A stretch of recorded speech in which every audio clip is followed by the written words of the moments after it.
Bismillahirrahmanirrahim. So I think here. So we will start the lecture right now. Think carefully, make up your mind. तो इसमें मैंने बताया था आपको कि think carefully before you make up your mind. And next है, you want to wait in the library, you must keep quiet. If you want to if you want to wait in the library, आगे comma और you में Y small हो जाएगा और हो जाएगा you must keep quiet. Okay, this I don't have to write. You must keep quiet. Now let's look at another example. The show was over, the crowd went home. After the show was over, the crowd went home. After कहाँ पे लग जाएगा? सबसे पहले number पे.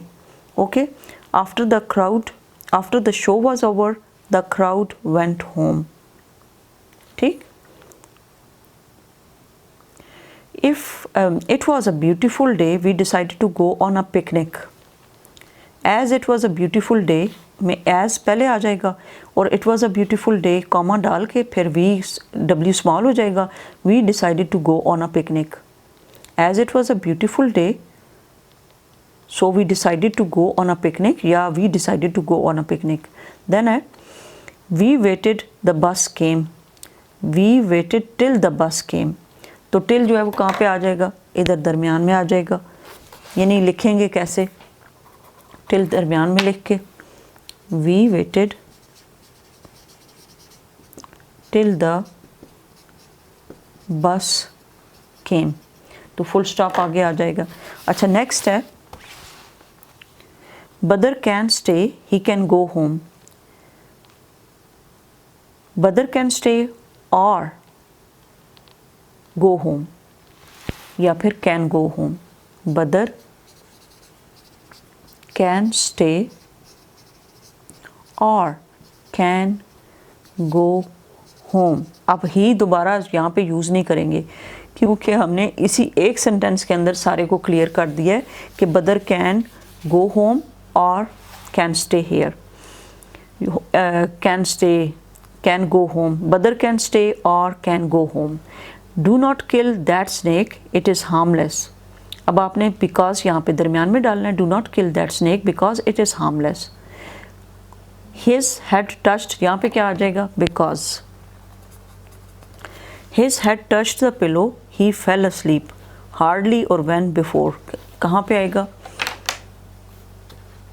Hardly had his head touched the pillow, he before he fell asleep. Before he में h small आ जाएगा. He fell asleep. यानी जैसे ही उसने hardly had his head touched the pillow before he fell asleep. उससे पहले ही वो क्या हो गया? सो गया. तो यहाँ पे पहले हमने क्या यूज़ किया है? hardly had his head touched the pillow before he fell asleep. Next है the jungle is dense, it is full of wild animals. The jungle is dense, not only but also. Not only the jungle is dense, क्या होगा? Not only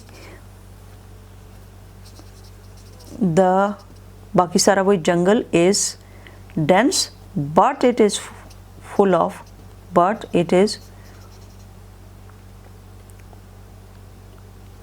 it is also full of wild animals.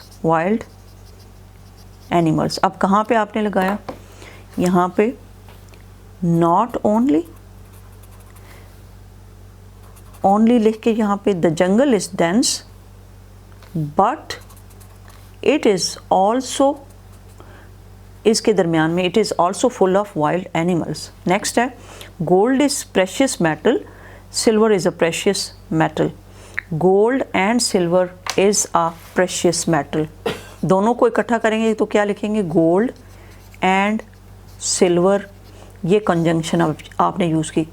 Is a precious metal, because we are giving the information about these two metals, so we will use with the same and के साथ हम use कर लेंगे इसको, तो हमें clear हो जाएगा कि हम दोनों के बारे में बात कर रहे हैं।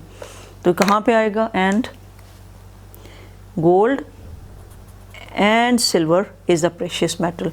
The thief saw the police coming, चोर ने किसको देखा? पुलिस को देखा जब आ रही है। He ran away.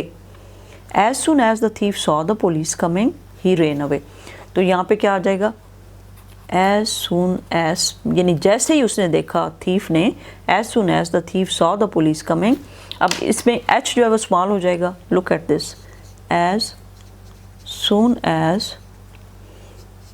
The thief saw the police coming, तो क्या हुआ? He ran away. He ran away. यहाँ पे बेशक कॉमा डाल दें and here will be the full stop and it will be a complete sentence and we will use this conjunction at the start of the sentence और before the subject. ये subject है ना आपका, इससे पहले use करेंगे। And यहाँ पे he ran away. As soon as the thief saw the police coming he ran away. Next, take a look on this. Kinza reached the station, the train started. Scarcely Kinza reached the station when the train started. तो यहाँ पे when आ जाएगा। A musician may be great. Scarcely का क्या मतलब होता है वैसे? Hardly. Scarcely का क्या मतलब होता है? यानी बमुश्किल। इसका मतलब है वो मुश्किल।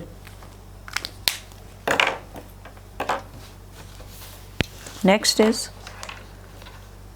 अ musician may be great, he has to practise hard.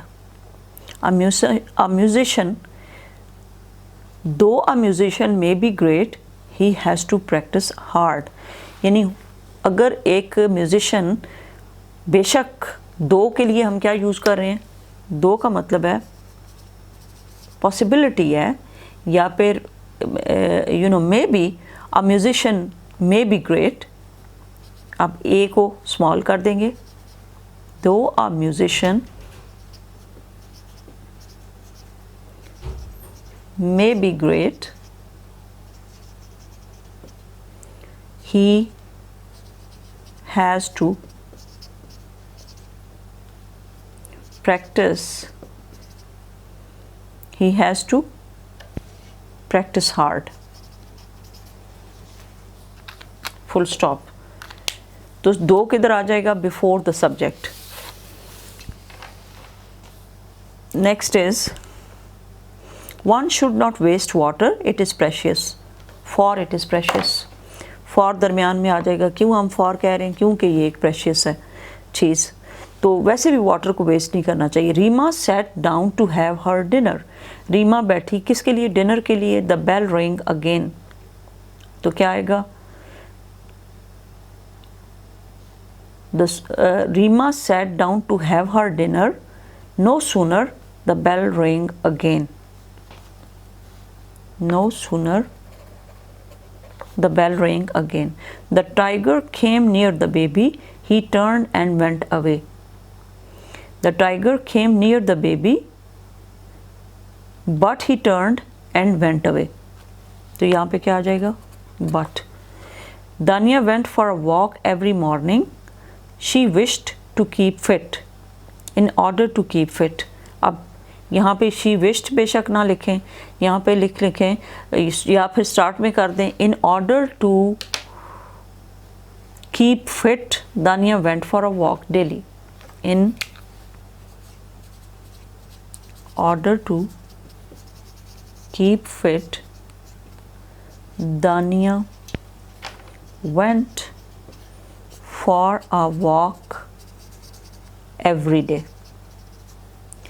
या इसका एक और तरीका भी हो सकता है कि Dania went for a walk every day in order to keep fit।